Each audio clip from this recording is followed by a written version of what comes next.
How to get a Traxxas Light Kit going without these electronics. Let's have a look. Okay, guys, real quick. If you have a Traxxas Light Kit that is powered by this module, which needs to be hooked up into Traxxas radio, and you're using this distribution block, I'm going to show you how you can get rid of these and still power this with a 2-cell battery. So let's go.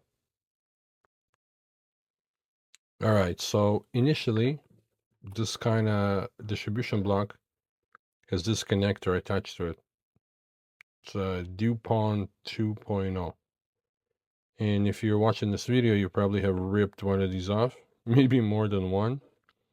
Okay, so what we're gonna do, we're gonna start by getting rid of this end, and we're going to attach servo end to this. And this Traxxas cable, blue is the positive and black is the negative.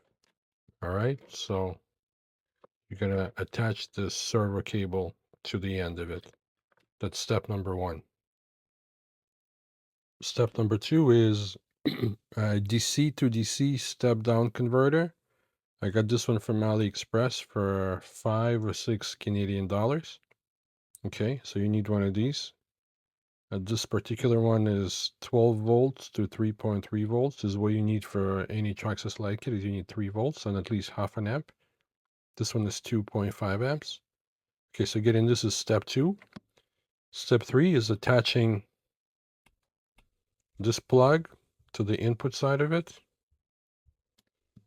and attaching this servo plug to the output of it. Okay, so once you have these and you have this end on the light kit, you plug these guys, then you get a battery, you connect the battery, and the whole thing will light up without any problems. Here, let me show you.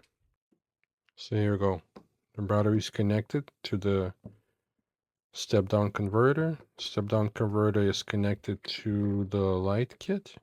Okay, and all of our lights are on, nice and bright, no shortage of voltage or amperage, and yeah, you will be good to go.